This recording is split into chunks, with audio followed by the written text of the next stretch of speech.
ছেলের দায়িত্ব আজ থেকে তুই নে। আমি ওকে তোর কাছেই বিক্রি করে দেব। ওর উপর আমার আর কোনো অধিকার রাখবো না। তুই তুই জামাই বাবা জীবনের সাথে কথা বল।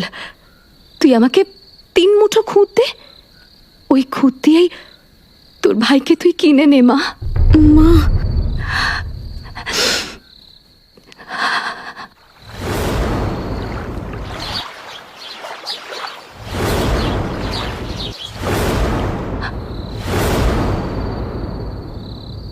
সংস্কার আচ্ছন্ন লক্ষ্মীপ্রিয়া ছেলের দীর্ঘ আয়ু কামনা করে বড় মেয়ে অপরূপার কাছে 3 মুঠো খুদের বিনিময়ে বিক্রি করে দেয়।